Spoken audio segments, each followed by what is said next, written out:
తిమోతికి రాసిన మొదటి పత్రికలో అపోస్తలుడైన పౌలు పరిచర్యలో ఉన్నటువంటి తన ఆత్మీయ కుమారుడైనటువంటి తిమోతిని ఉద్దేశించి 2 పత్రికలు రాశాడు. ఈ 2 పత్రికల్లో కూడా తిమోతికి కావలసినటువంటి ఆత్మ సంబంధమైనటువంటి సూచనలు, ఆజ్ఞలు, ఆదేశాలు పౌలు ఇచ్చాడు. అయితే ఈ 2 పత్రికల్లో దీంతో పాటు తీతుకు ఆయన రాసినటువంటి పత్రికలో కూడా పౌలు భక్తుడు పదే ఒక పదాన్ని వాడాడు. దీంట్లో ఆయన వినియోగించినటువంటి ఆ పదం ఏంటంటే గుడ్ అనే పదం, మంచి అనే పదం. అది గ్రీకులో 2 రకాలుగా వాడబడింది. ఒకటేమో అగాథోస్, ఇంకోటేమో కాలోస్.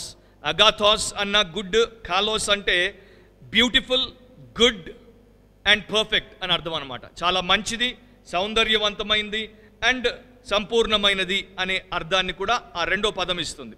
పౌలు భక్తుడు ఆ కాలోస్ అనేటువంటి 2వ పదాన్ని ఎక్కువగా వినియోగించాడు. అండ్ మన తెలుగు బైబిల్లో తర్జుమా చేసినటువంటి భక్తులు దాన్ని మంచి అని అనేక చోట్ల తర్జుమా చేసినట్లు మనం ఈ మొదటి తిమోతి చదివితే మనకు అర్థమవుతుంది. అది మొట్టమొదటిసారి ఎక్కడ వాడబడిందో మీరు చూస్తే తిమోతికి రాసిన మొదటి పత్రిక 1వ అధ్యాయము 5వ వచనాన్ని నేను చదువుతున్నాను. ఉపదేశ సారం ఏదనగా పవిత్ర హృదయము నుండి, మంచి మనస్సాక్షి నుండి, నిష్కపటమైన విశ్వాసము నుండి కలుగు ప్రేమయే. దేవుడి సంఘంలో దేవుని ప్రజలు ఏ ప్రకారం దేవుణ్ణి ఆరాధించాలి, ఆయన్ని వెంబడించాలి, ఆయన కొరకు జీవించాలి అనేటువంటి విషయాలకు సంబంధించి సంఘానికి కాపరిగా లేకపోతే పౌలు భక్తుని తరపున ఉన్నటువంటి ఒక ప్రతినిధిగా ఉన్నటువంటి తిమోతికి పౌలు భక్తుడు ఆదేశాలు ఇచ్చాడు. దాంట్లో మొట్టమొదట ఆయన చెప్పినటువంటి విషయం ఏంటంటే ఇక్కడ మనం గమనిస్తాము 3, 4, 5 వచనాల్లో దాని గురించే రాశాడు.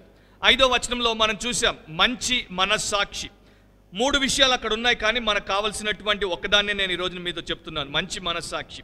సో మొట్టమొదటిది ఏంటంటే చర్చ్లో ఉండేటువంటి వారిలో గుడ్ కాన్షియన్స్, మంచి మనస్సాక్షి ఏ ప్రకారం ఉండాలి, లేకపోతే ఏ ప్రకారం అది ఉత్పన్నం అవ్వాలి అనే దాని గురించి పౌలు ఇక్కడ నేర్పిస్తున్నాడో మనం చూస్తాం. ఉపదేశ సారం ఏదనగా the purpose of the commandment అని ఇంగ్లీష్ బైబిల్లో ఉంటుంది. అంటే దేవుడిచ్చినటువంటి ధర్మశాస్త్రం కావచ్చు, దేవుడిచ్చినటువంటి వాక్యం కావచ్చు, దేవుడిచ్చినటువంటి ఆజ్ఞ కావచ్చు, దానికి ఒక ఉద్దేశం ఉంది, దానికి ఒక గురి ఉంది, దానికి ఒక లక్ష్యం ఉంది.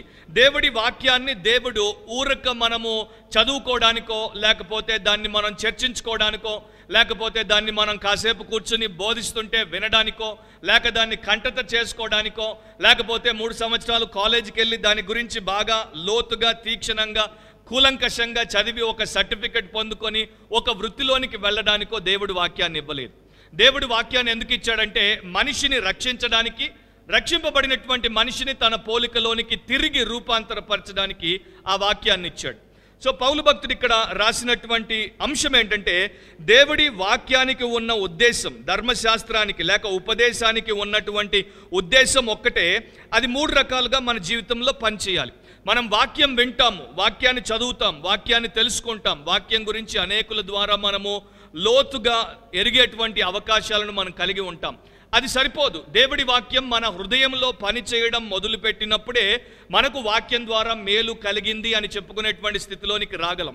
చాలామందికి ఏ రకంగా ఉంటుందంటే మీకు తెలుసు, తెలుగులో ఒక మాట అంటుంటారు, దున్నపోతు మీద వర్షం పడితే దానికి ఏమి తేడా ఉండదని. ఎంతోమంది క్రైస్తవులు ఈ రోజున ఎలాంటి పరిస్థితుల్లో ఉన్నారంటే విస్తృతంగా వాక్యం వారికి అన్ని వైపుల నుండి వచ్చి వర్షంలాగా పడుతున్నప్పటికీ వారిలో మాత్రం ఎలాంటి కదలిక లేదు, ఎలాంటి స్పందన లేదు, మార్పు లేదు. అలా ఉండకూడదు. సంఘంలో ఉండేటువంటి వారు వాక్యాన్ని విన్నప్పుడు ఆ వాక్యం వారి హృదయాంతరంగాల్లో పనిచేసినప్పుడు 3 జరగాలని పౌలు భక్తుడు రాశాడు. మొట్టమొదటిది వారి హృదయం పవిత్రపరచబడాలి, అది పవిత్రమైన హృదయము అని రాశాడు. 2వది వారి మనస్సాక్షి మంచిగా తయారవ్వాలి. 3వది వారి విశ్వాసము నిష్కపటమైనదిగా ఉండాలి. అంటే ఎలాంటి వేషధారణ, కపటము, నటన లేకుండా వారి విశ్వాసం ఉండాలి. ఇలా ఉన్నప్పుడు వారి ఈ 3 విషయాల్లో నుండి దేవుడు ఒక గొప్ప ఫలాన్ని బయటికి తీసుకుని వస్తాడు. ఆ ఫలం ఏంటంటే ప్రేమ అని రాశాడు. సో ఈ ప్రేమ మనలో ఎలా బయటికి రావాలి? పవిత్రమైన హృదయం నుండి, మంచి మనస్సాక్షి నుండి, నిష్కల్మషమైనటువంటి నిర్మలమైనటువంటి విశ్వాసము నుండి అది బయటికి రావాలి. అదంతా ఒక పెద్ద సబ్జెక్టు. నేను ఈ రోజున కేవలం ఆ మంచి మనస్సాక్షి గురించి 2 మాటలు ఇక్కడ చెప్పాలని ఆశపడుతున్నాను. మనము బోధ విన్నప్పుడు చర్చ్ మీటింగ్లో కావచ్చు, లేకపోతే యూత్ ఫెలోషిప్లో కావచ్చు, లేకపోతే బైబిల్ స్టడీలో కావచ్చు, లేకపోతే సండే స్కూల్లో కావచ్చు, ఏ రకంగా బోధ విన్నా కూడా మన జీవితంలో నిరంతరము దేవుడి వాక్యం పనిచేయడానికి దేవుడు పంపుతాడు. అయితే అది ఎలా పనిచేస్తుంది? మనం దాన్ని అంగీకరించినప్పుడు, మనం దానికి లోబడినప్పుడు అది పనిచేయడం ప్రారంభిస్తుంది. అలా పనిచేయడం ప్రారంభించినప్పుడు మన హృదయం పవిత్రపరచబడుతుంది, మన మనస్సాక్షి మంచిదిగా తయారవుతుంది, అండ్ మన విశ్వాసంలో ఎలాంటి కపటము ఉండకుండా అది నిర్మలమైన సిన్సియర్ ఫెయిత్గా తయారవుతుంది. అండ్ దేవుడు దీంట్లో నుండి ప్రేమను తీసుకుని వస్తాడు. బైబిల్లో మనకు ఉన్నటువంటి మొదటిదియు ముఖ్యమైనదియునైన ఆజ్ఞ ఏంటో మీకు అందరికీ తెలుసు. మరలా నేను చెప్పాల్సిన అవసరం లేదు. నీ పూర్ణ హృదయం, నీ పూర్ణ ఆత్మ, నీ పూర్ణ మనసు, నీ పూర్ణ శక్తితో నీవు నీ దేవుణ్ణి ప్రేమించుట. సో దేవుడి వాక్యము, దేవుడి ప్రజలు ఆ ప్రకారం తయారవ్వడానికి పంపించాడు. అది మన జీవితంలో జరుగుతుందా అన్నది మనం వేసుకోవాల్సినటువంటి ప్రశ్న. ఒక అనామకుడైనటువంటి భక్తుడు తన పుస్తకంలో ఈ రకంగా రాశాడు. క్రైస్తవుల బోధ అంతా కూడా ఒకే ఒక పని కొరకు దేవుడు నిర్దేశించాడు. అదేంటంటే ఆ మనుషుల్లో దేవుడి పట్ల, దేవుని పోలికలో ఉన్నటువంటి పొరుగు వారి పట్ల ప్రేమను కలిగించుటకు అది అనుగ్రహించబడింది. సో ఈ మనిషి వాక్యము చేత పరిపక్వతలోనికి వస్తున్నప్పుడు అతని హృదయం పవిత్రపరచబడుతుంది, అతని మనస్సాక్షి శుద్ధీకరించబడుతుంది, అతని విశ్వాసంలో వేషధారణ లేకుండా పోతుంది అని రాశాడు ఆయన. సో ఇది చర్చిలో ఉన్నటువంటి దేవుని యొక్క ఉద్దేశం అన్నమాట. ఆ ప్రకారము మన మనస్సాక్షి తయారవుతుందా? మీరు బైబిల్ చదివినప్పుడు, మీరు దేవుడి వాక్యం విన్నప్పుడు, మీరు దేవుడి వాక్యాన్ని తెలుసుకున్నప్పుడు మీ మనస్సాక్షి నిర్మలంగా తయారవుతుందా? మీ మనస్సాక్షి సున్నితంగా మారుతుందా? అంటే ప్రతి చిన్న విషయానికి ఒక క్రైస్తవ భక్తునిగా, విశ్వాసిగా మీరు స్పందించగలుగుతున్నారా? ఫర్ ఎగ్జాంపుల్, మన మనస్సాక్షి సెన్సిటివ్గా మారినప్పుడు మనం పరిశుద్ధాత్మ యొక్క నడిపింపునకు అలవాటు పడడం ప్రారంభమవుతుంది. లేకపోతే మనం ఆత్మానుసారంగా నడుచుకోవడం కష్టం. మనము వాక్యం వింటుంటాము, సహవాసం చేస్తుంటాము, కానీ మనం ఇంకా గలతీలో రాయబడినట్లు మనం ఏం చేస్తుంటామంటే శరీరానుసారంగానే నడుచుకుంటూ ఉంటాం. ఇంతకుముందు మనం ప్రార్థన చేసినప్పుడు ఒక అంశాన్ని గురించి ప్రార్థన చేశాం. చాలామంది చర్చిలో ఇంకా పాపపు పట్టు నుండి బయటపడలేకపోతున్నారు. ఎందుచేత? ఒక కారణం ఏంటంటే వారిలో ఇలాంటి నిర్మలమైన మంచి మనస్సాక్షి అనేదాన్ని వారు ఇంకా కల్పించుకోలేకపోయారు. అది మనం కల్పించుకున్నప్పుడు ఏం జరుగుతుంది? ప్రతిసారి నేను దేవుడి మాటను గై కొననప్పుడు పరిశుద్ధాత్ముడు వెంటనే నా మనస్సాక్షిలో మాట్లాడతాడు, నా మనస్సాక్షిని రేపుతాడు, నా మనస్సాక్షిని గద్దిస్తాడు. వెంటనే నాకు అర్థమైపోతుంది నేను దేవుడి మాటను గై కొనలేదు అని. నన్ను నేను ఎప్పుడైనా ఏదైనా పాపము చేత అపవిత్రపరుచుకుంటే వెంటనే నాకు అర్థమైపోతుంది ఇది దేవుడికి ఆయాసాన్ని కలిగించింది అని. నేను ఎవరినైనా చిన్న చూపు చూసి డిస్పైజ్ చేస్తే వెంటనే నాకు అర్థమైపోతుంది ఇది పరిశుద్ధాత్మ మెచ్చేటువంటి పని కాదు అని. నేను నా లైఫ్ని డిజార్గనైజ్ చేసేసుకుంటే వెంటనే నాకు అర్థమైపోతుంది God is a God of discipline and he doesn't want me to live in a disorganised వే.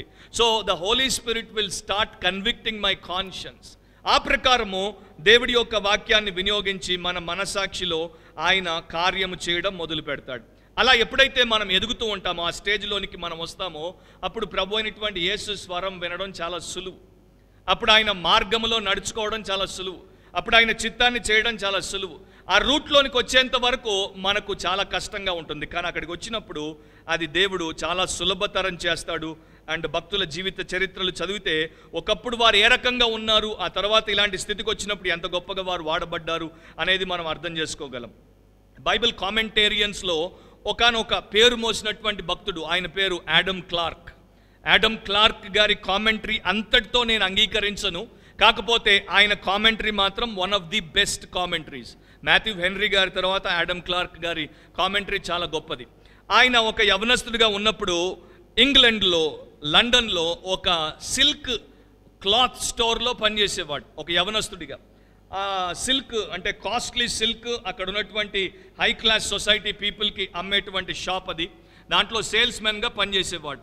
ఒక రోజున యజమాని యాడమ్ క్లార్క్ని తన దగ్గరికి పిలిచి చెప్పాడంట, మన వ్యాపారాన్ని పెంచుకొని లాభాలు పెంచుకోవాలంటే నీవు సేల్స్ మెన్గా నీవు సిల్క్ బట్టను ఇతరులకు కత్తిరించి ఇచ్చినప్పుడు ఒక పని చేయాలి. వారికి తెలియకుండా నీవు మెజర్ చేసేటప్పుడు సిల్క్ కొంచెం సాగేటట్టు చేసి మెజర్ చేయి, అట్లాంటప్పుడు మనం తక్కువ సిల్క్ అమ్ముతాము, ఎక్కువ ప్రాఫిట్ పొందుతాము అన్నాడంట. యాడమ్ క్లార్క్ యజమాని యొక్క కన్నుల్లో కన్నులు పెట్టి చూశాడంట, మీ సిల్క్ సాగుతుందేమో కానీ నా కాన్షియన్స్ సాగదు అన్నాడంట. మీ సిల్క్ సాగుతుందేమో కానీ నా కాన్షియన్స్ సాగదు. అంటే నా కాన్షియన్స్, నా మనస్సాక్షి అలాంటి తప్పుడు పనులు చేసేందుకు ఒప్పుకోదు, నన్ను చేయనివ్వదు అని ఒక యవన కాలంలో ఉన్నటువంటి యవన క్రైస్తవుడు చెప్పాడు. ఆ తర్వాత ఆయన దాంట్లో నుండి బయటకు వచ్చేసాడు. దేవుడి కొరకు దేవుడి సేవ ప్రారంభించి ఒక అద్భుతమైనటువంటి ఇంత పెద్ద వాల్యూమ్ కామెంటరీని రాయడం జరిగింది. సో మంచి మనస్సాక్షిని కలిగించడానికి దేవుడు తన వాక్యమును సంఘానికి అనుగ్రహించాడు అన్నది తిమోతికి పౌలు నేర్పినటువంటి మొదటి పాఠం.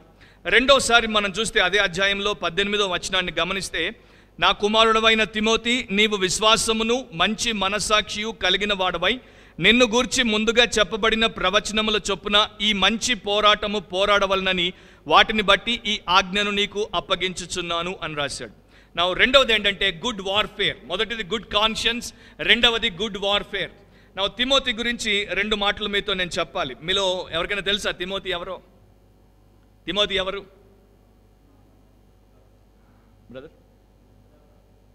తిమోతి ఒక లుస్త్రా పట్టణానికి సంబంధించిన వ్యక్తి. దానికన్నా ఆయనకు బైబిల్లో ఉన్నటువంటి ప్రాధాన్యత ఏంటి? తిమోతి అపోస్తలుడా? కాదు, పాల్స్ బెస్ట్ కోవర్కర్. ఓకే, ఆత్మీయ కుమారుడు, పౌలు భక్తుడి యొక్క ఆత్మీయ కుమారుడు, సంఘములో పరిచారకుడు. కొంతమంది తిమోతిని ఒక చర్చ్ పాస్టర్ అంటారు, మరికొంతమంది స్కాలర్స్ ఆయన ఒక ఫుల్ టైం పాస్టర్గా లేడు, కానీ అపోస్తులైనటువంటి పౌలు యొక్క ప్రతినిధిగా, రిప్రజెంటేటివ్గా పౌలు పంపినటువంటి ప్రాంతాల్లో సంఘాల్లో ఉన్నటువంటి లోపాలను సరిదిద్దడానికి వెళ్ళినటువంటి ఒక గొప్ప పరిచారకుడు అని అంటారు. ఎఫెసు సంఘంలో ఉన్నటువంటి కొన్ని విషయాలను సరిదిద్దడానికి తిమోతిని పౌలు భక్తుడు అక్కడికి పంపించాడు. ఆ పాటికే ఎఫెసు సంఘంలో పెద్దలు ఉన్నారు. వీరు తిమోతి కన్నా అనుభవం కలిగిన వారు, వయసులో పెద్దలు, అండ్ ఆ సమయానికల్లా వారు చక్కగా స్థిరపడినటువంటి పరిచారకులు. అలాంటి వారి మధ్యలోనికి ఒక యవన సేవకునిగా తిమోతి వెళ్ళాడు. ఆ రోజుల్లో ఉన్నటువంటి కల్చర్లో, సాంప్రదాయంలో వారికి ఉండే అలవాటు ఏంటంటే యవనస్తుడికి పెద్దగా ప్రాధాన్యతనిచ్చేవారు కారు. వయసు తక్కువైతే వారి దృష్టిలో నీవు చాలా చిన్నవాడివి, వయసు మీద పడిన వాడికి పెద్దగా బుద్ధి లేకపోయినా వాడిని గొప్పగా ఎంచేవారు. వయసు చిన్నగా ఉండి ఎక్కువ జ్ఞానం ఉన్నా కూడా వెంటనే వారిని లెక్కలోనికి తీసుకునేవారు కారు. తిమోతి వయసు బహుశా 35 సంవత్సరాలు ఉండొచ్చు. సో అలాంటి పరిస్థితుల్లో గొప్ప భక్తుడిగా, మంచి దైవ జ్ఞానం కలిగిన వ్యక్తిగా అక్కడికి పోయినా కూడా ఆయనకు కొన్ని సమస్యలు, కొన్ని కష్టాలు ఎదురవ్వడం ప్రారంభమయ్యాయి. అండ్ ఒక యవన సేవకుడు పరిచర్య చేయడం మొదలుపెట్టినప్పుడు ఇట్లాంటివి సవాళ్ళుగా వస్తే న్యాచురల్గా వారు ఏమనుకుంటారంటే ఇవన్నీ నాకెందుకులే, నేను దీన్ని వదిలేసి వెళ్ళిపోతే బాగుండు కదా అనేటువంటి ఆలోచన తిమోతికి కూడా కలిగింది. అలాంటి సమయంలో పౌలు భక్తుడు తిమోతికి రాశాడు. 2 తిమోతి 2వ అధ్యాయం 3-4 వచనాల్లో ఆయన తిమోతికి ఇచ్చినటువంటి ఒక ఇన్స్ట్రక్షన్ ఏంటో నేను చదువుతాను, మీరు వినండి. క్రీస్తు యేసు యొక్క మంచి సైనికుని వలె నాతో కూడా శ్రమను అనుభవించుము.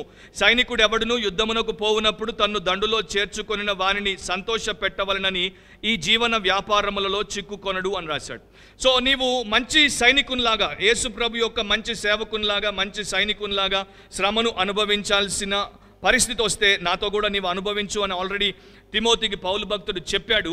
అలాంటి పరిస్థితిని తిమోతి బాగుగా ఎరుగును. ఆయన కూడా యవన కాలంలో ఉన్నాడు కనుక ఆయనకు సమస్య వచ్చినప్పుడు దాని నుండి పారిపోదామని అనుకున్నాడు. అలా పారిపోవద్దని చెప్తూ పౌలు భక్తుడు ఈ మాట రాశాడు.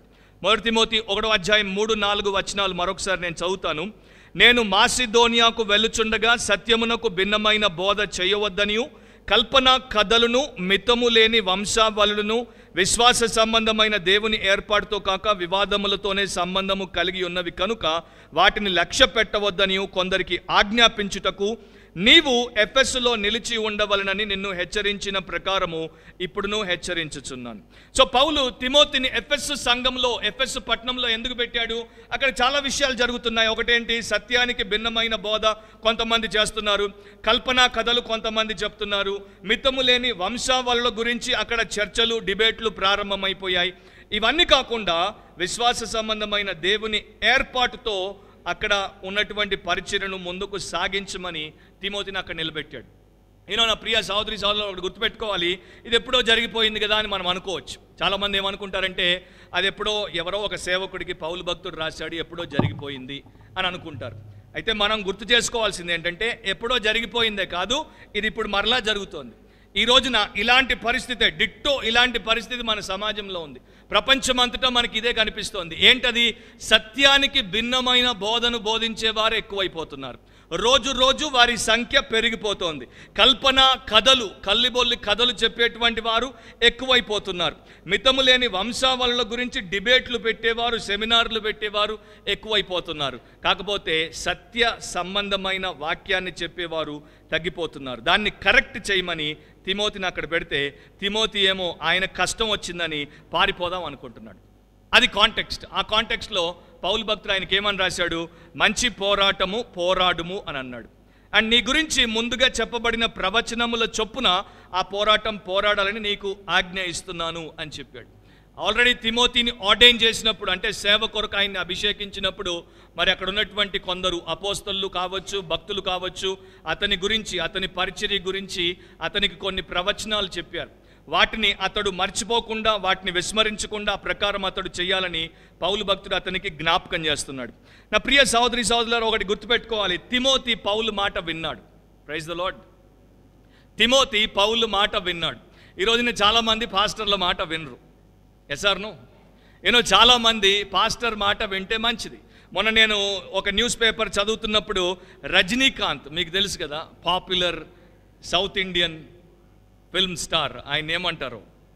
చిరంజీవిని మెగాస్టార్ అంటారు, కానీ రజనీకాంత్ని ఏమంటారు నాకు తెలియదు. రజనీకాంత్ ఒక పని చేశాడు. తనకెప్పుడో చిన్నప్పుడు ట్యూషన్ లేకపోతే టీచింగ్ చేసినటువంటి తన టీచర్ని జ్ఞాపకం చేసుకొని ఆయన వేరే దేశంలో ఉన్నప్పటికీ ఆమెకు 3 లక్షల రూపాయలు క్యాష్ ప్రైజ్ని పంపించాడు. అంటే నాకు గురు విద్య నేర్పించింది, నన్ను ఒక స్థాయికి తీసుకుని వచ్చింది అనే ఉద్దేశంతో ఆమెకు ఒక గిఫ్ట్ పంపించాడు. ఇక్కడ పాస్టర్లకు గిఫ్ట్లు అవసరం లేదు. అఫ్కోర్స్ చాలామంది పాస్టర్లు ఎక్స్పెక్ట్ చేస్తారేమో, కానీ పౌలు భక్తుడి గురించి నేను ఆలోచించినప్పుడు పౌలు నాకు మినిస్ట్రీలో మెయిన్ ఎగ్జాంపుల్ అనమాట. After Christ I take Paul's example quite often.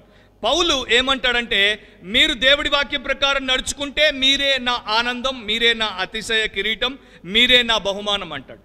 అంటే ఆయనకు వారేదో ఇస్తే పొంగిపోడు, వారిలో ఆయన కోరిన మార్పు వస్తే, వారిలో ఆ క్రియ జరిగితే ఆయన సంతోషిస్తాడు.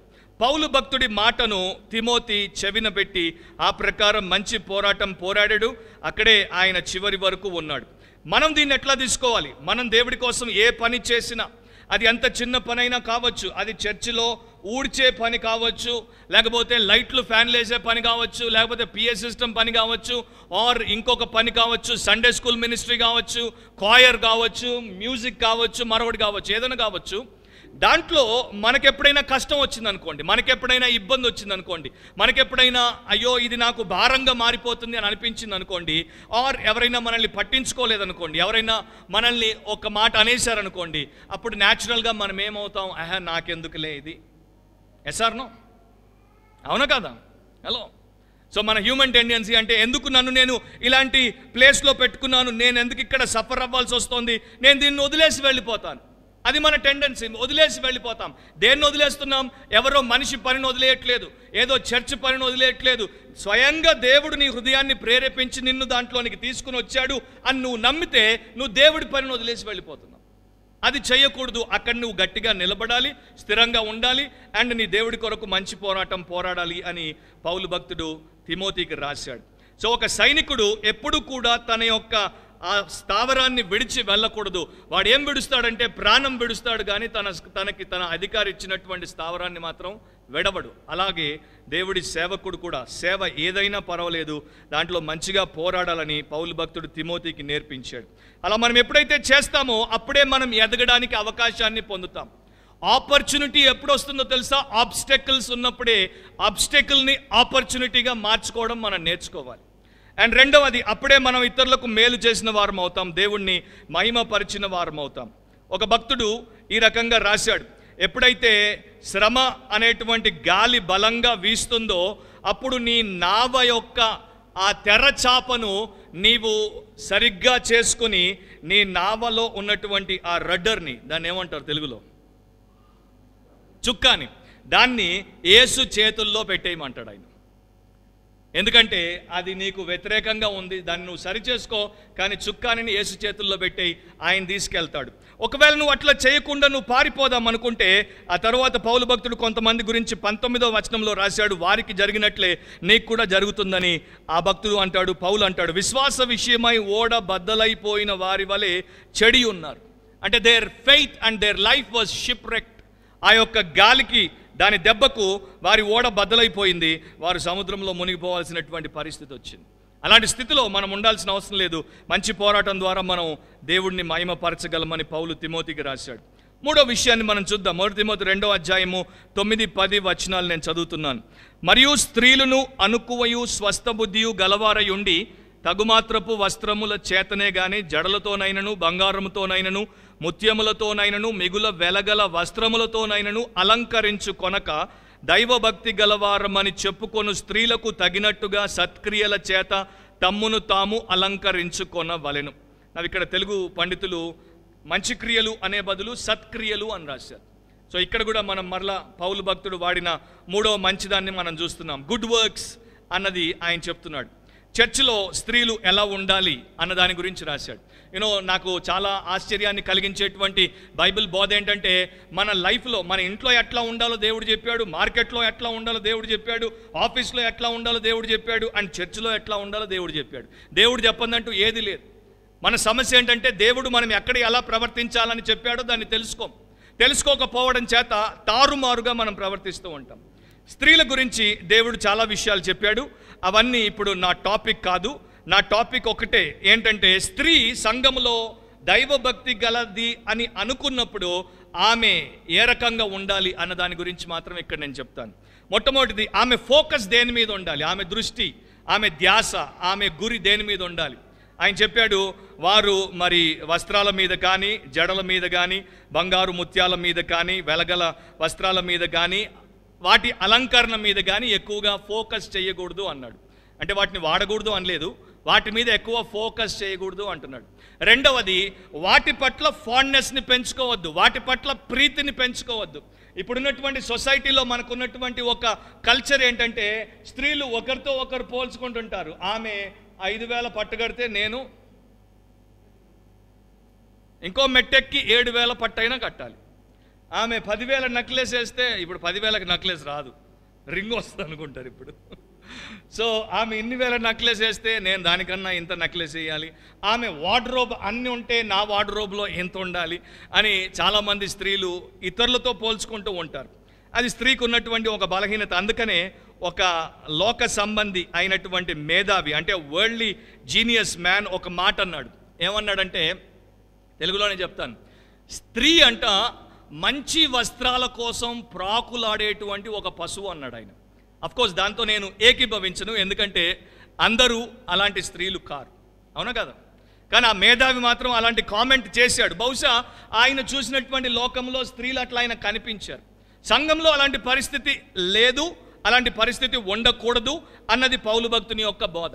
సో స్త్రీ తన యొక్క ఫోకస్ని దేని మీద పెట్టాలో చెప్తున్నాడు, అండ్ దేన్ని ఫాలో అవ్వాలో చెప్తున్నాడు. ఒకటి గుర్తుపెట్టుకోండి, నేను మిమ్మల్ని ఒక సింపుల్ ప్రశ్న అడుగుతాను.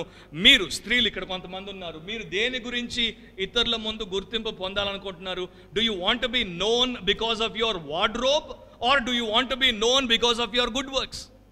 మీరు చేసే మంచి క్రియలను బట్టి ఇతరులు మిమ్మల్ని గౌరవించాలనుకుంటున్నారా, లేకపోతే మీ ఇంట్లో ఉన్న 3 అల్మారాల నిండి ఉన్న పట్టు చీరలను చూసి అబ్బా అని మిమ్మల్ని మెచ్చుకోవాలనుకుంటున్నారా? మనము ఆ యొక్క షాప్స్లో ఉండేటువంటి షోకేస్ బొమ్మలం కాదు క్రైస్తవ స్త్రీల గురించి ఆలోచించినప్పుడు. సో క్రైస్తవ స్త్రీలు వారి వార్డ్రోబ్ని బట్టి కాదు, వారి గుడ్ వర్క్స్ని బట్టి తెలియచేయబడాలన్నది దేవుని యొక్క ఉద్దేశం. వారి మంచి క్రియలను బట్టి వారు మెప్పు పొందాలే కానీ వారి దగ్గర ఉన్నటువంటి గుడ్ జ్యువెలరీని బట్టి వారు మెప్పు పొందకూడదు. అండ్ ఇంకొకటి ఉంది, మన సమాజంలో లోపం ఏంటంటే, మనము గుడ్ లుక్స్కి ఎంత వాల్యూ ఇస్తామో గుడ్ వర్క్స్కి అంత వాల్యూ ఇవ్వం. Yes or no? ఇప్పటికి కూడా మీరు ఆలోచిస్తే ఐశ్వర్య రాయ్కున్నంత క్రేజ్ మదర్ తెరీసా అంటే లేదు. ఎందుకని? యవనస్తుల హాస్టల్స్లోనికి నేను పోయినప్పుడు మెసేజ్లు ఇవ్వడానికి ఇంతవరకు బహుశా ఒక 100 గడపలు దొక్కితే 2 చోట్ల మదర్ తెరీసా, 98 చోట్ల వీళ్ళే. అంటే గుడ్ లుక్స్కి ఉన్నంత వాల్యూ గుడ్ వర్క్స్కి లోకం ఇవ్వదు. అండ్ దేవుడు ఏం చేస్తాడంటే గుడ్ లుక్స్కి వాల్యూ ఇవ్వడు, గుడ్ వర్క్స్కి వాల్యూ ఇస్తాడు. ఒకసారి చదవండి. అందుకనే మనకి సామెత 31వ అధ్యాయం 30వ వచనంలో దేవుడు ముందుగానే చెప్పాడు. మీరు తీస్తే చదవచ్చు. సామెతల గ్రంథం 31వ అధ్యాయం 30వ వచనం. అందము మోసకరము, సౌందర్యము వ్యర్థము, యెహోవా యందు భయభక్తులు కలిగిన స్త్రీ కొనియాడబడును అన్నాడు. సో అందము మోసకరము, సౌందర్యం వ్యర్థం, యెహోవా యందు భయభక్తులు కలిగిన స్త్రీ కొనియాడబడును అని చెప్పాడు. సో దేవుడి దృష్టిలో దేనికి విలువందో, దేవుడు దేన్ని ఎక్కువగా ఎంచుతాడో దాన్నే ఆయన వాక్యంలో రాయించాడు. నా ప్రియ సహోదరి, ఒక మాట ఈ ప్రశ్న కూడా అడగనివ్వండి. Do you want to be a godly women or do you want to be a gaudy women? A godly women అంటే భక్తి కలిగిన స్త్రీ. అ గాడీ ఉమెన్ అంటే తెలుసు కదా అంతా. నా వైపు చూడండి, ఇక్కడ ఇక్కడ ఇక్కడ ఇక్కడ ఇక్కడ పూసుకొనేసి అన్నీ వేసుకొని, నాకు ఎప్పుడు అట్లా తయారై చర్చ్కి ఎవరైనా వస్తే, ఎన్నో చర్చెస్లో నేను బోధిస్తుంటాను కనుక అన్ని సైజ్ చర్చిలు అట్లా ఫుల్ డెక్కడప్గా ఎవరైనా వస్తే నాకు మైండ్లో ఒకే ఒక పిక్చర్. సంక్రాంతి రోజున వాడు pay pay pay pay pay pay అని కొట్టుకుంటూ గంగిరెద్దును పట్టుకొని వస్తుంటాడు చూడు, అదొక్కటే మెదులుతూ ఉంటుంది అనమాట. సో ఆ టైపు చర్చిలో ఉన్నటువంటి భక్తి గలవారము అనుకునేటువంటి స్త్రీలు తయారవ్వకూడదు. అండ్ ఈ రోజుల్లో స్త్రీలు మరి ఇక వస్త్రధారణలో కూడా చాలా మార్పులు చేసుకున్నారు. ఎన్నో మార్పులు వచ్చేసాయి, వాటి గురించి నేను ఇప్పుడు చెప్పదలుచుకోలేదు. కాకపోతే ఒక్క మాట, ప్రతి స్త్రీ భక్తి గలది అని అనుకునేటువంటి స్త్రీ తన మనసులో పెట్టుకోవాల్సినటువంటి మాట ఏంటంటే, నేను ఇలా చక్కగా తయారయ్యాను, నాతో యేసు నడవడానికి చర్చికి రావడానికి ఇష్టపడతాడా అని ప్రశ్నించుకోవాలి. ఒకవేళ యేసయ్యకే నీతో నడవడానికి, చర్చిలో వచ్చి నీతో కూర్చోవడానికి నామోషి అంటే ఇక వేరే వాళ్ళకి ఎంత ఇబ్బందో ఆలోచించు. అండ్ ఒక దైవభక్తి కలిగినటువంటి స్త్రీ గాడ్స్ అటెన్షన్ కొరకు ప్రాకులాడాలి, కానీ మ్యాన్స్ అటెన్షన్ కొరకు ప్రాకులాడకూడదు. మనం చేసేవన్నీ ఎక్స్టర్నల్ థింగ్స్ ఎక్కువ చేసినప్పుడు, విపరీతంగా చేసినప్పుడు, అనుకువ అండ్ స్వస్థబుద్ధి లేకుండా మనం చేసినప్పుడు ఏమైపోతుందంటే అవి మనిషిని ఆకర్షించడానికి ఉపయోగపడేవిగా తయారవుతాయి. సో స్త్రీలను ఏం చెప్తున్నాడు? సత్క్రియల చేత, మంచి క్రియల చేత మిమ్మల్ని మీరు అలంకరించుకోమని ఆయన చెప్తున్నాడు. అలా మిమ్మల్ని మీరు అలంకరించుకున్నప్పుడు చక్కగా మీరు కట్టేది ఒక ఖాదీ చీర అయినా కూడా మీరు చాలా బ్యూటిఫుల్గా ఉంటారు. ఆమేన్. ఎందుకంటే మీరు చేసే సత్క్రియల ద్వారా మీకు అలాంటి గౌరవప్రదమైనటువంటి స్థితిని దేవుడు కల్పిస్తాడు. ఏ మంచి పనులు చేయొచ్చు భక్తి కలిగినటువంటి స్త్రీ? ఫర్ ఎగ్జాంపుల్, మన చర్చిలో ఎవరికైనా అనారోగ్యంగా ఉందనుకోండి, మీకు వంట వచ్చు అనుకోండి. ఇప్పుడు వంట రాని వాళ్ళు ఎక్కువైపోతున్నారు. మీకు వంట వచ్చు అనుకోండి, ఒక పూటో 2 పూటలో 3 పూటలో వారికి కావాల్సింది మీరు వండి పంపించవచ్చు. ఎవరికైనా ఎక్కడికైనా వెళ్ళాలనుంది, వారిని తీసుకుపోవడానికి ఎవ్వరూ లేరు, మీరు ఇంటి దగ్గర ఉన్నారు, మీ పనులైన తర్వాత వెళ్ళి మీరు వారిని తీసుకెళ్ళొచ్చు.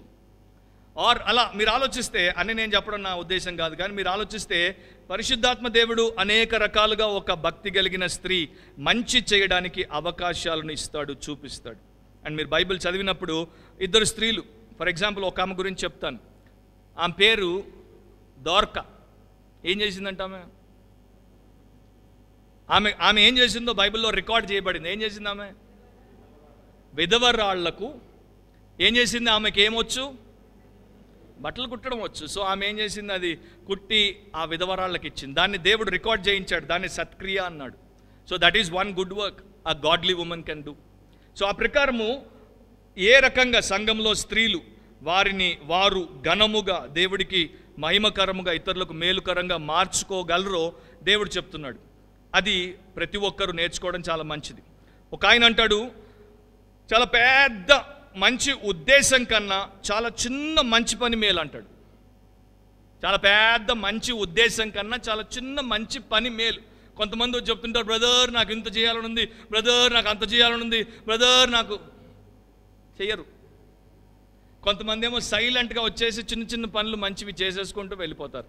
సో ఇంత పెద్ద గ్రాండ్ గుడ్ ఇంటెన్షన్ కన్నా అంత స్మాల్ గుడ్ డీడ్ మేలు అని అంటాడు ఆ భక్తుడు.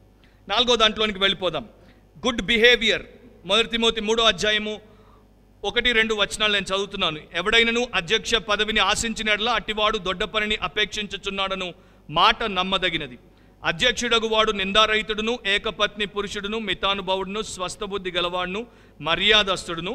అక్కడితో ఆపేస్తాను, ఆ లిస్టు పోతుంది, ఆ లిస్టుతో మనకిప్పుడు అవసరం లేదు. ఒక మాట ఇక్కడ మీకు చెప్పాలి.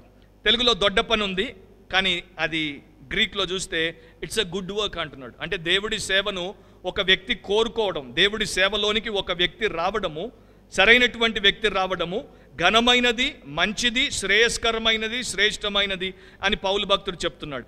మీరు 2వ అధ్యాయము చివరిలో తర్వాత చదువుకోండి, సంఘములో స్త్రీలు నాయకత్వములోనికి రాకూడదు అని పౌలు భక్తుడు ఖచ్చితంగా చెప్పాడు.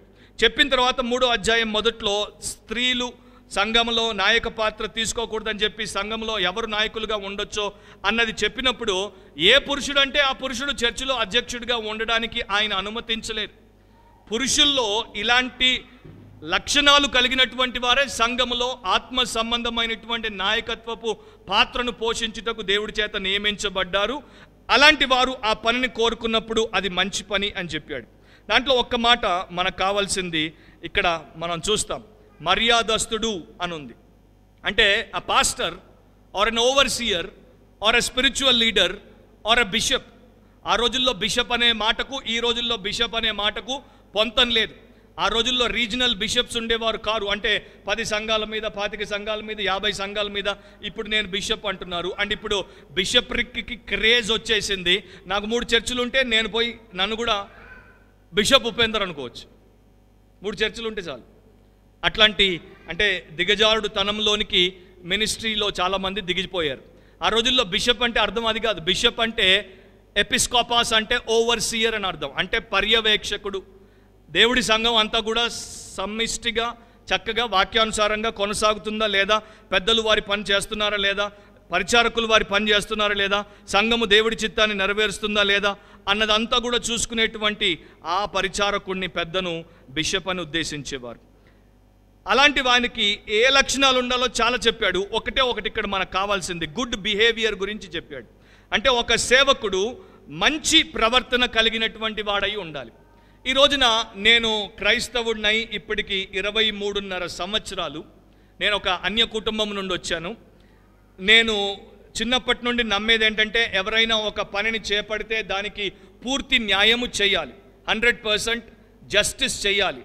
అలా చేయలేకపోతే ఆ పనిలోనికి రాకూడదు. చాలామందికి ఆశలు ఉంటాయి, కోరికలు ఉంటాయి, మేము పలానా చేయాలని. కాకపోతే దానికి పూర్తి న్యాయం చేయనప్పుడు నీవు దానికి ద్రోహం చేస్తావు, కనుక దాంట్లో నుండి నువ్వు వెనక్కి వెళ్ళిపోవడం మంచిది అన్నది నా వ్యక్తిగత అభిప్రాయం అండ్ చాలామంది భక్తుల అభిప్రాయం. సో నేను నా మొదటి సంవత్సరం దేవుడి సేవకులు అంటే చాలా డబుల్ ఆనర్ కాదు, 20 టైమ్స్ ఆనర్ ఇచ్చేసి వీళ్ళు చాలా గొప్పవాళ్ళు, వీళ్ళు దేవుడి ప్రతినిధులు అని భావించేవాడిని. దాని తర్వాత దగ్గరగా వారిని చూడడం మొదలుపెట్టినప్పుడు వారిలో లోటుపాట్లు, వారిలో వాక్య విరుద్ధమైన క్రియలు, ప్రవర్తనలు కనిపించినప్పుడు నా హృదయం నొచ్చుకునేది.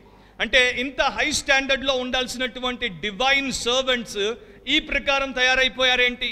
Godly examples లేరెందుకు? మంచి ప్రీచర్స్ ఉన్నారు, మంచి ఒరేటర్స్ ఉన్నారు, కానీ గాడ్లీ మెన్ లేరెందుకు? వాళ్ళు ఏం చెప్తున్నారో ఆ ప్రకారం జీవించట్లేదు ఎందుకు అనే ప్రశ్న నన్ను బాగా పట్టుకొని వేధించేది. అది నన్ను ఏం చేసిందంటే చర్చ్ హిస్టరీ చదివేటట్టు చేసింది. అసలు చర్చ్ హిస్టరీలో అపోస్తలుల తర్వాత బైబిల్లో వారి గురించి దేవుడైతే మరి అంటే ఎండార్స్ చేశాడు, వీళ్ళందరూ ఈ ప్రకారం ఉన్నారని. వీళ్ళ తర్వాత ఎవరైనా గాడ్లీ మెన్ ఉన్నారా అని నేను చదవడం మొదలుపెట్టాను. అట్లా బయోగ్రఫీస్ చదవడం మొదలుపెట్టాను. అట్లా ఇంకా అనేకల గురించి, ప్యూరిటన్స్ అంటే నాకు చాలా ఇష్టం, వాళ్ళ గురించి చదవడం మొదలుపెట్టాను. అలా చదివినప్పుడు రియల్ డివైన్ గాడ్లీ మెన్ ఉన్నారు అండ్ అదే ప్రకారం ఆ డిస్గైజ్లో ఈవిల్ మెన్ ఉన్నారు అన్నది చరిత్ర మనకు చెప్తోంది. సో చర్చ్ పాస్టర్కి ఉండాల్సిన ఒక గొప్ప లక్షణం ఏంటంటే ఈ should be a man of good behaviour. అతడు ప్రతి చోట ఏ ప్రకారం ఉంటాడు అన్నదాని గురించి దేవుడు చాలా ఎక్కువ విలువనిస్తున్నాడు. ఇక్కడ ఒక మాట స్త్రీల గురించి వినియోగించాడు, అది మోడెస్టీ అనేటువంటి మాట, లేకపోతే ఓల్డ్ వర్షన్స్లో ఆర్డర్లీ అనేటువంటి మాట, తెలుగులో అనుకువ అని ఉంది. అదే రకంగా దైవజనుడు కూడా తన ప్రవర్తన అంతట్లో చక్కగా నడుచుకోవాలని దేవుడి వాక్యం చెప్తోంది. మీకు తెలుసో లేదో, నేను స్వయంగా కొన్ని మీటింగ్లకు వెళ్ళినప్పుడు నన్ను పిలిచినటువంటి ఆ చర్చ్ పాస్టర్లు వారి దగ్గర ఉన్న కొంతమందిని బూతులు తింటుంటే వినాల్సి వచ్చింది. పాస్టర్ గారు అంగీ వేసుకున్నారు, బోధ చేశారు, అంగీ విప్పారు, బూతులు తిట్టారు. అండ్ అక్కడ వాక్య పరిచర్య చేసి అక్కడ ఉన్నాను కనుక నేను అది వినాల్సి వచ్చింది. కొంతమంది జర్దా వేసుకుంటారు, కొంతమంది స్మోక్ చేస్తారు, కొంతమంది డ్రింక్ చేస్తారు, కొంతమంది కొడతారు. మీకు తెలుసు లేదు? సో ఇలాంటి ప్రవర్తన ఒక సేవకుడి దగ్గర నుండి విశ్వాసులు చూస్తూ ఉంటే వారి విశ్వాస జీవితంలో అది ఎలాంటి ప్రభావాన్ని చూపుతుందో దాని గురించి బైబిల్ చెప్తోంది. అందుకనే నా బాధ ఏంటంటే, దేవా, మంచి సేవకులను, మాదిరికరమైన దైవ జనులను నీవు లేవనెత్తునైనా మాకు ఒరేటర్స్ వద్దు, మాకు రియల్ లైఫ్ గివర్స్ కావాలి. అట్లాంటి వారు గాడ్లీ మెన్నే కనుక వారిని తయారు చేయని నేను ప్రార్థన చేస్తూ ఉంటాను. సో అది ఇక్కడ ఒక మెయిన్ ఇష్యూగా చర్చిలో మన పాస్టర్లు, మర్యాదస్తులు అండ్ ఇక్కడ ఉన్న ఇతర లక్షణాలు కలిగినటువంటి వారిగా ఉండాలి అన్నది మనం చేసే ప్రార్థనలో ఒక పాయింట్గా మనం తీసుకోవచ్చు. 5వ విషయం, త్వరగా ముందుకెళ్ళిపోదాం. అదే 1 తిమోతి 3వ అధ్యాయం 7వ వచనంలో ఒక మాట రాయబడి ఉంది. 6లో ఏమని రాయబడిందంటే, కొత్తగా చేరిన వాడిని వెంటనే సేవలోనికి తీసుకొని నాయకత్వపు పాత్రలో పెట్టొద్దు, మరియు అతడు నిందపాలై అపవాది ఊరిలో పడిపోకుండానట్లు సంగమునకు వెలుపటి వారి చేత మంచి సాక్ష్యము పొందిన వాడై ఉండవలను అని రాశాడు. అంటే గుడ్ రిపోర్ట్ లేకపోతే గుడ్ టెస్టిమనీ ఉండాలి. కొత్తగా ఎవరైనా రాగానే ఇప్పుడు మనకున్నటువంటి ఒక చర్చెస్లో ఒక ట్రెండ్ ఏంటంటే, మామూలుగా ఎవరైనా చాలా ఆసక్తితో నిజమైన నిర్మలమైన హృదయంతో సేవ చేస్తానని వస్తే వాళ్ళకి అవకాశం ఇవ్వరు. కానీ ఎవరైనా ఫిల్మ్ స్టార్ రక్షణ పొందాడు అనుకోండి, నేను రక్షింపబడ్డాను అని వచ్చాడు అనుకోండి, పాస్టర్ గారు ప్రసంగం కూడా మానేసి లేకపోతే ప్రసంగం టైం కత్తిరించేసి ఈయనకు ఒక గంట సేపు ఏ సినిమాలో ఏ రకంగా నటించాడో, ఏ హీరోయిన్తో ఏం డైలాగ్ కొట్టాడో, ఏ రకంగా మారాడో, ఇప్పుడు ఏం చేస్తున్నాడో అన్నీ చెప్పడానికి అవకాశం ఇచ్చేస్తారు. అంటే వీళ్ళని, కొత్తగా వచ్చిన వాళ్ళని వారు నిలబడతారో నిలబడరో, నిజమైనవారో కాదో తెలుసుకోకుండా వాళ్ళని తీసుకుని వచ్చి ఆ పెడెస్టల్ మీద పెట్టకూడదు అని బైబిల్ చెప్తోంది. కానీ బైబిల్ని పాటించి నడిచేది ఎవరు ఈ రోజుల్లో? హలో, వింటున్నారా? ఒక సినిమా యాక్టర్ని మన ఆంధ్రప్రదేశ్లో చాలా పైకి తెచ్చారు. ఇప్పుడు ఆయన 7th డే అడ్వెంటిస్ట్ అయిపోయాడు. ఆయన ఒకసారి ఒక టీవీ కార్యక్రమంలోనికి పోయి ఆ యొక్క రీఇన్కార్నేషన్ ప్రోగ్రాంలో ఆయన్ని పడుకోబెట్టి హిప్నోటైజ్ చేసి ఆయన గత జన్మలోనికి వారు తీసుకుపోతే పోనిచ్చాడు. దీని గురించి అప్పుడు నేను అమెరికాలో ఉన్నాను, ఆయన కూడా అదే ప్రోగ్రాం అయిన తర్వాత అమెరికాకు వచ్చాడు. అక్కడ ఒక పెద్ద చర్చ, ఈయనేంటి ఇట్లాంటి పనులకు వెళ్ళొచ్చా? చాలామంది ఎక్కువ బైబిల్ తెలియనటువంటి క్రైస్తవులు మరి మనం ఆయన సాక్ష్యం వినొచ్చా వినకూడదా అని ప్రశ్నలు కూడా అడగడం మొదలుపెట్టారు. సో ఇలా దేవుడి వాక్యంలో దేవుడు ఏం చెప్పాడో అది మనకు ముఖ్యం. కానీ ఈ చర్చ్ వాళ్ళు ఏం చేశారు, ఆ బిషప్ ఏమనుకున్నాడు, ఆ మనిషి ఏ రకంగా నడుస్తున్నాడు అన్నది మనకు ముఖ్యం కాదు. సో మంచి సాక్ష్యము కలిగినటువంటి వాడ ఈ నాయకుడు బయటి వారి దగ్గర, చర్చ్ లోపల అందరూ అతని ముందు ఏమనలేరు కనుక అతన్ని మంచి believer being used by God అని అంటారు. కానీ బయట వాళ్ళు అతని గురించి ఏం సాక్ష్యం చెప్తున్నారు అని పౌలు భక్తుడు అడుగుతున్నాడు. అతడు తన పొరుగు వారితో ఎట్లా ప్రవర్తిస్తాడు? మీకు తెలుసా, మన క్రైస్తవులకు ఒక అలవాటు ఉంది. క్రిస్టియన్స్తో ఒక రకంగా ప్రవర్తించి మాట్లాడతారు, నాన్ క్రిస్టియన్స్తో ఒక రకంగా ప్రవర్తించి మాట్లాడతారు. మీకు తెలుసా ఇది? అది మీ ఆఫీస్లో నాన్ క్రిస్టియన్స్, అక్కడ మీకు ఈ కోట్ అవసరం లేదు, అక్కడ మీరు దీన్ని తీసేస్తారనమాట. సో మీరు మీలాగా ఉంటారు. మరి చర్చికి రాగానే మీరు వేసుకొని వస్తారు, ఇక్కడికి రాగానే మీరు ల్యాంబ్ అయిపోతారు, అక్కడేమో మీరు లయన్. Yes or no? మీ ఓన్ హౌస్లో మీరు లయన్, గాడ్స్ హౌస్లోనికి రాగానే ల్యాంబ్. సో ఇది ఒక సేవలో ఉండేటువంటి వ్యక్తిలో ఈ ప్రవర్తన మంచిది కాదు. అతని కుటుంబం అతన్ని మెచ్చుతుందా? అతని పనివారు అతన్ని మెచ్చుకుంటారా? ఇతడు నిజంగా మాదిరికరమైన క్రైస్తవుడు అని చెప్పే సాక్ష్యం వారి దగ్గర ఉందా? అతడి గురించి ఇతరులు ఏమనుకుంటున్నారు అన్నది మనం దృష్టిలో పెట్టుకోవాలని పౌలు భక్తుడు రాశాడు. అది మంచిది అన్నాడు. సో ఇలాంటి సేవకులను మనం చక్కగా గాలించి అలాంటి వారిని తీసుకుని చర్చిలో పెడితే సంఘంలో దేవుడి కార్యం జరుగుతుంది. సాధు సుందర్ సింగ్ గారి గురించి మీకు అందరికీ తెలుసు అనుకుంటాను. ఒకసారి ఒక నది ఒడ్డున ఆయన సువార్త చెప్తుంటే అక్కడికి ఒక విద్యానంద అనేటువంటి యవనస్తుడు వచ్చాడు. అతడు ఒక హైందవ యవనస్తుడు వచ్చి సాధు సుందర్ సింగ్ యేసుప్రభు గురించి చెప్తుంటే ఇసుక తీసుకుని ఆయన మొఖాన్ని కొట్టాడు. ఆ ఇసుక పోయి సాధు సుందర్ సింగ్ కళ్ళలో పడింది. వెంటనే అక్కడ ఉన్నటువంటి వారు అతడి మీద పట్టుకొని పోలీసుల దగ్గర తీసుకెళ్లారు. పోలీసు కేసు రాయబోతుంటే సుందర్ సింగ్ అన్నాడంట, అతన్ని క్షమించాను, అతన్ని వదిలేయండి, యవనస్తుడు తెలియక చేశాడు అని చెప్పేసి సాధు సుందర్ సింగ్ అక్కడ నెక్స్ట్ మూమెంట్ ఆగలేదు, వెళ్ళిపోయాడు. వెళ్ళిపోయినప్పుడు ఈ విద్యానందం మీద అది ఎంత ప్రభావం చూపిందంటే ఇతడు పశ్చాత్తాపడి బయటకు వచ్చి సుందర్ సింగ్ని వెతుక్కుంటూ వచ్చి ఆయన కాళ్ళ మీద పడి ఆ బోధ ఏంటో నాకు ఇప్పుడు చెప్పు వింటానన్నాడు. ఆ తర్వాత మనకు చరిత్ర చెప్పేది ఏంటంటే ఆయన ఒక క్రైస్తవుడు అయ్యాడు. సో బయటి వారి దగ్గర అలాంటి మంచి సాక్ష్యము మనము సేవకులముగా అండ్ మన విశ్వాసులముగా కూడా మనం సంపాదించగలుగుతున్నామా? 1 తిమోతి 4:6 నెక్స్ట్ పాయింట్. 1 తిమోతి 4:6 ఈ సంగతులను సహోదరులకు వివరించిన ఎడల నీవు అనుసరించుచు వచ్చిన విశ్వాస సుబోధ సంబంధమైన వాక్యముల చేత పెంపార్చు క్రీస్తు యేసునకు మంచి పరిచారకుడవై ఉందువు అని రాశాడు. సో యేసు ప్రభు యొక్క మంచి పరిచారకుడుగా ఉండాలంటే ఏం చేయాలో తిమోతికి పౌలు చెప్పాడు. గుడ్ సర్వెంట్ అని అంటున్నాడు. సో ఒక మంచి పరిచారకుడు, యేసు ప్రభు యొక్క నిజమైన పరిచారకుడు, మంచి పరిచారకుడు నిరంతరం ఏం చేస్తాడంటే ఈ సంగతులను సహోదరులకు వివరిస్తూ ఉంటాడు. ఏ సంగతులు? మొదట రాయబడ్డాయి, అంతకుముందు ఆయన రాసిన విషయాలు అండ్ ముఖ్యంగా 4వ అధ్యాయం 1 నుండి 5 వరకు రాయబడినటువంటి విషయాలు. Instruct these things.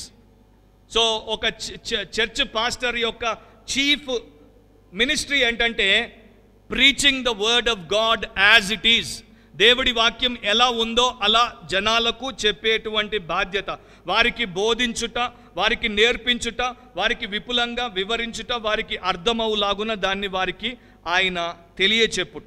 దాని విషయంలో ఎలాంటి మొహమాటము కలిగి ఉండకూడదు, భయము బెంకు ఉండకూడదు. యాజ్ ఇట్ ఈజ్గా ఉన్నది ఉన్నట్లు ఆయన చెప్పాలి. అయితే చెప్పేటప్పుడు ఒకటి దృష్టిలో పెట్టుకోవాలి, కేవలం పెదవుల ద్వారా బోధిస్తే సరిపోదు, బ్రతుకు ద్వారా దాన్ని ఆయన చేసి చూపించాలి. అది యేసు ప్రభు యొక్క మాదిరి. ఒకసారి మీరు అపోస్తలుల కార్యములు 1వ అధ్యాయం తిప్పండి. 1వ అధ్యాయంలో 2వ వచనంలో యేసును గురించి, ఆయన పరిచర్య గురించి లూకా సువార్తికుడు ఏం రాశాడో మనం చూడాలి. అపోస్తలుల కార్యంలో 1వ అధ్యాయం 2వ వచనం. తరువాత ఆయన పరమునకు చేర్చుకొనబడిన దినము వరకు ఆయన చేయుటకును బోధించుటకును ఆరంభించిన వాటినన్నింటిని గూర్చి నా మొదటి గ్రంథమును రచించి తిని. ఏమని రాయబడింది? ఆయన, నెక్స్ట్ 2 వర్డ్స్ చదవండి. ఆయన ఆయన చేయుటకును బోధించుటకును. అక్కడ ఏమని లేదు? ఆయన బోధించుటకును చేయుటకును అని లేదు. అంటే he practised before he preached. ఆయన బోధించక మునుపు ఆయన చేశాడు. సో సేవకుడు కూడా దాన్ని ఇతరులకు చెప్పక మునుపు తన జీవితంలో దాన్ని అప్లై చేసుకున్నప్పుడు అతని బోధ చాలా బాగుంటుంది. ఈఎం బౌండ్స్ ఎప్పుడు అనేవాడు, dead men preach dead sermons అని. మృతులు మృత సందేశాలను చెప్తారు, ఎందుకంటే వారు బ్రతుకరు, వారిలో వాక్యం ద్వారా జీవము లేదు కనుక వారు ఇతరుల దగ్గరికి వచ్చి చెప్పినప్పుడు వారి యొక్క బోధ కూడా మృతవస్థలోనే ఉంటుంది. చాలామంది పాస్టర్లు ఈ రోజున సత్యం చెప్పడానికి భయపడుతున్నారు. అవ్వ అనాలి, ఎసార్నో? ఎందుకంటే సత్యం చెప్తే జనాలు ఉండరు. ఏం చెప్తారు? స్వకీయ దురాశలకు అనుకూలమైనటువంటి బోధన చెప్తారు. అంటే జనం ఏం మెచ్చుతుందో దాని గురించే బోధిస్తారు, జనాన్ని ఆ ప్రకారమే ప్యాంపర్ చేస్తారు, కానీ సత్యబోధన చెయ్యరు. సో దేవుడి వాక్యంలో నిజమైన పరిచారకుడు, యేసుకు లెక్క అప్పజెప్పాల్సినటువంటి పరిచారకుడు సత్యాన్ని చెప్తాడు, కాకపోతే ప్రేమతో చెప్పేవాడిగా ఉంటాడు, ఉన్నది ఉన్నట్టు అన్నీ విశదీకరిస్తాడు.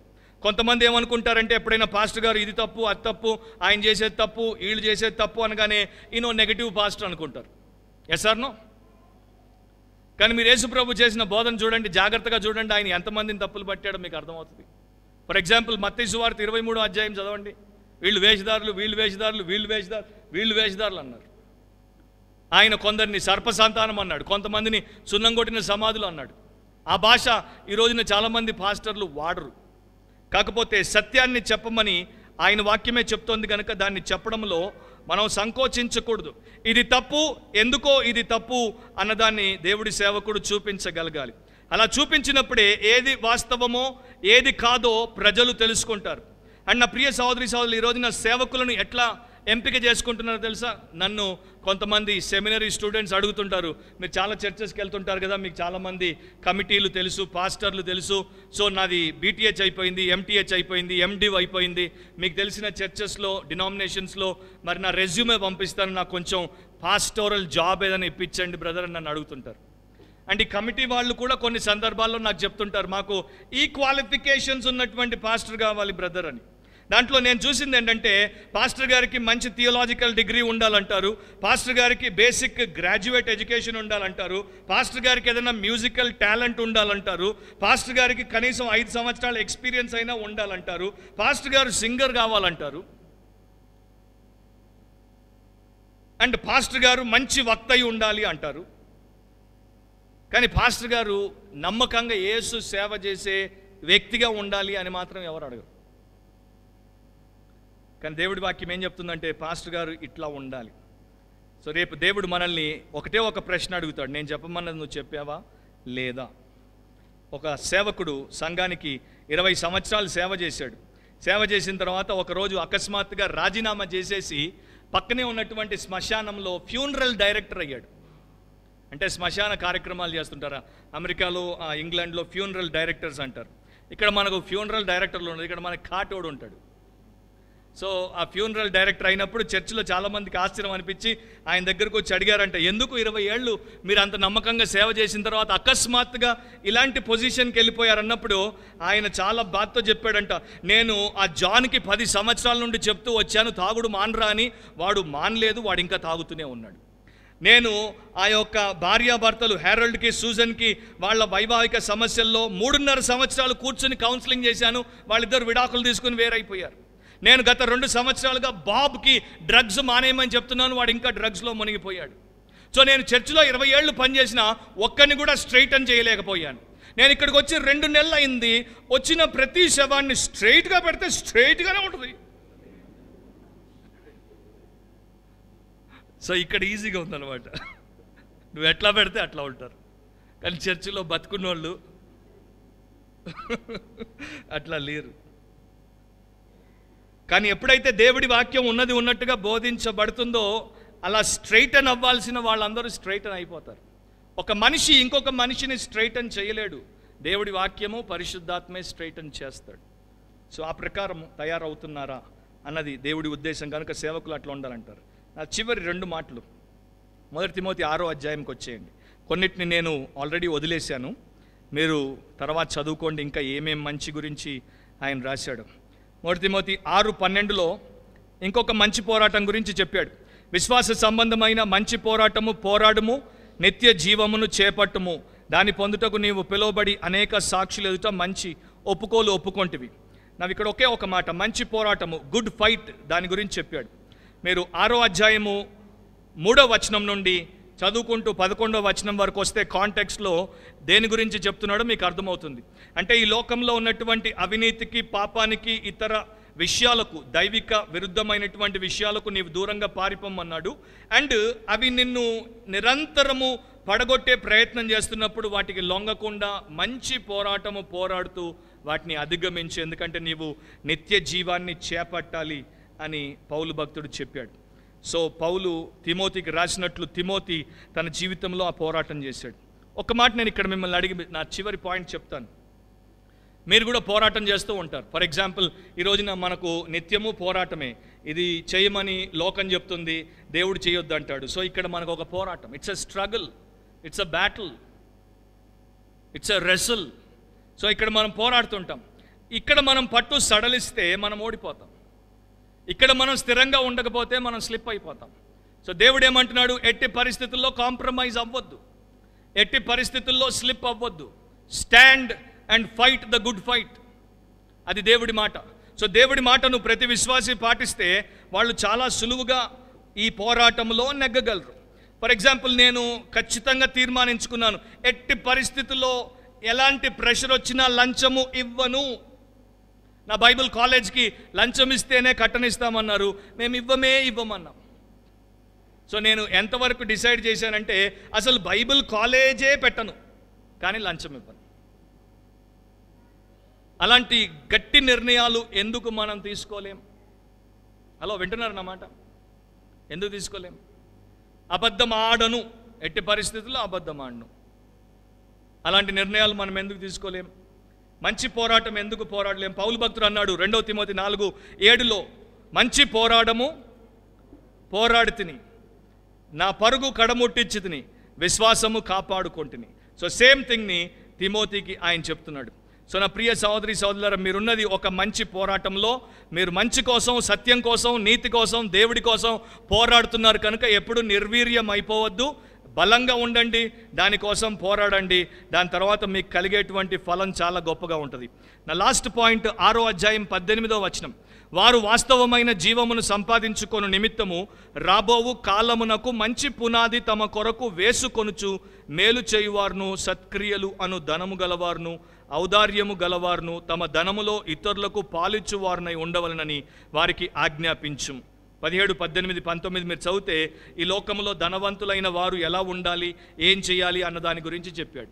వాళ్ళు ఈ ప్రకారం ఉండి ఈ ప్రకారం చేస్తే వారికి రేపు మంచి పునాది వేయబడుతుంది అని కూడా చెప్పాడు. దాంట్లో చాలా విషయాలు ఉన్నాయి, వాటన్నిటిలోనికి నేను వెళ్ళను. ఒక్క మాట నేను ఇక్కడ చెప్తాను. దేవుడు చర్చిలో అసలు ప్రజలను కానుకలు ఎందుకు ఇవ్వమన్నాడో మీకు తెలుసా? ఎందుకు ఇవ్వాలి మనం అసలు కానుకలు? దేవుడికి ఆఫరింగ్ ఎందుకు ఇవ్వాలి? టైత్ ఇస్తారు, టైత్ ఎందుకు ఇవ్వాలి? స్పెషల్ ఆఫరింగ్ ఎందుకు ఇవ్వాలి? అంటే దేవుడికి డబ్బు లేక? భూమియు దాని సంపూర్ణత ఆయన అన్నాడు. వెండి బంగారములన్నీ మీకు తెలుసో లేదో, ఖజానాలో ఉన్న గోల్డ్ అంతా గాడ్దే. ముసద్దిలాల్ దగ్గర ఉన్నదంతా దేవుడిదే. ఆ గోల్డ్ అంతా దేవుడిదే. వరల్డ్ బ్యాంక్ దగ్గర ఉన్న గోల్డ్ అంతా దేవుడిదే. అక్కడ ఉంది అంతే, జస్ట్ వాళ్ళు స్టూవర్డ్స్గా పెట్టుకొని కూర్చున్నారు. దేవుడిదే అంతా. సో దేవుడికి డబ్బు లేక మనల్ని ఇవ్వమని చెప్పడం లేదు, అండ్ మనం ఇస్తేనే దేవుడి పని జరగదు, అది ఆగిపోతుంది అనుకోవడానికి వీలు లేదు. దేవుడు మనల్ని ఇచ్చేవారిగా ఎందుకు తయారు చేశాడంటే, మనం ఇవ్వకపోతే మనం దీన్నే ఎక్కువగా నమ్ముకోవడం మొదలు పెడతాము, అండ్ దీని గుప్పెట్లో పప్పెట్గా మారిపోతాం, గ్రీడీ పీపుల్గా అయిపోతాం. మనకు గివింగ్ అంటే ఏంటో తెలియదు. God is a giver, and మనం కూడా ఆయన పోలికలో ఉండాలంటే we should continuously keep giving. అది లేకపోతే గ్రీడ్ అనేది పెరిగిపోతుంది, అండ్ స్టోరింగ్ అనేది పెరిగిపోతుంది. సో దీన్నే నమ్ముకుంటాం, దీన్నే కాపాడుకుంటాం, దీనికోసమే అతుక్కొని బతుకుతూ ఉంటాం. దాని నుండి మనల్ని విడుదల చేయడానికి ఇచ్చువారుగా ఉండమన్నాడు. మనం చచ్చువారుగా ఉంటాం. Yes or no? ఎందుకంటే చాలామందికి ఇవ్వడము రాదు. సో అండ్ ఇంకోటి గుర్తుపెట్టుకోవాలి, మనం చర్చికి ఇవ్వట్లేదు, మనం ఒక సేవకి ఇవ్వట్లేదు, మనం ప్రధానంగా దేవుడికి ఇస్తున్నాం. Yes or no? ఎందుకు ఇస్తున్నారు మీరు?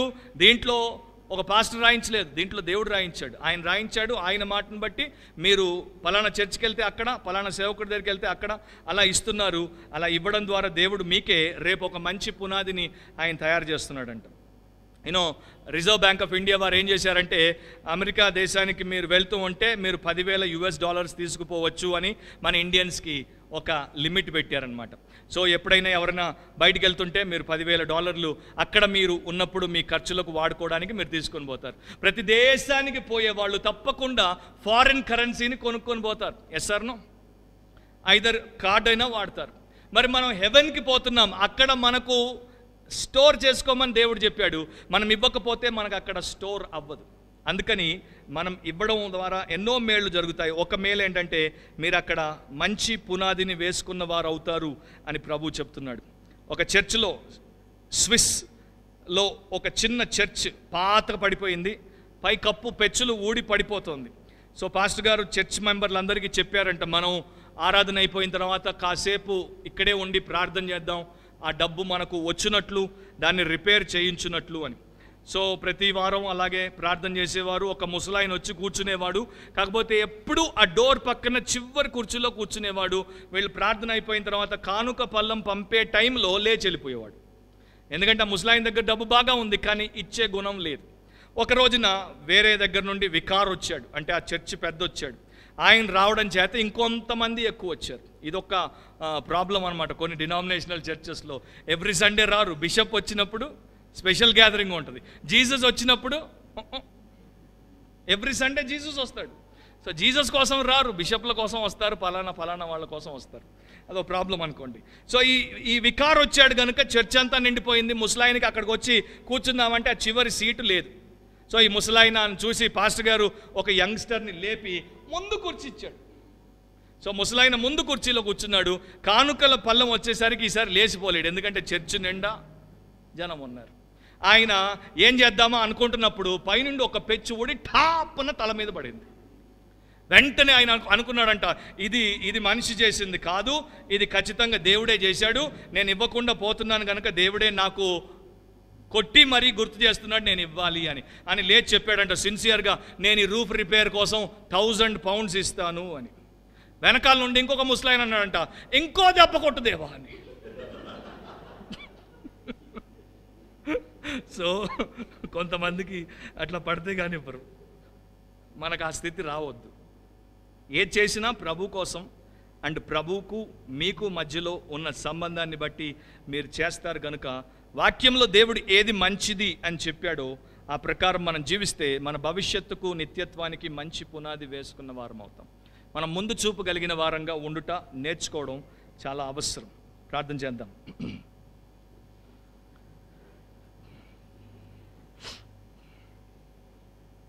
మీ ఫ్రీ టైంలో మెల్లగా 1 తిమోతి 6 అధ్యాయాలు జస్ట్ హాఫ్ అన్ అవర్లో ఈజీగా మీరు చదవచ్చు, స్లోగా చదివినా కూడా. సో మెల్లగా చదవండి. ఈ రోజున మీరు విన్నదాన్ని మళ్ళా నెమరు వేసుకోండి. మీ లైఫ్లో అప్లై చేసుకోవడానికి దేవుడి సహాయాన్ని కోరుకోండి. దేవుడు మీకు తప్పకుండా సహాయం చేస్తాడు. పరిశుద్ధుడు అయిన తండ్రి, తిమోతికి పౌలు రాసిన ఆత్మ సంబంధమైన విషయాల్లో కొన్నింటిని మేము చూడ్డానికి మాకు కృప చూపినందుకు నీకు స్తోత్రాలు చెల్లిస్తున్నాం. అవును తండ్రి, మేము విన్న ఈ వాక్యము మా హృదయాంతరంగాల్లో భద్రపరచుకోవడానికి, దాని ప్రకారం మా జీవితాన్ని మేము తీర్చిదిద్దుకోవడానికి మాలో ప్రతి ఒక్కరికి కృప చూపించండి. నీ వాక్యము వారి జీవితాల్లో పని చేయునట్లు, ఫలించునట్లు, వారు దీవెన పొందినట్లు కార్యము చేయమని, మీ నామమును ఘనపరచుకోమని యేసు పరిశుద్ధ నామమును అడిగి వేడుకొని ప్రార్థిస్తున్నాం తండ్రి. ఆమేన్.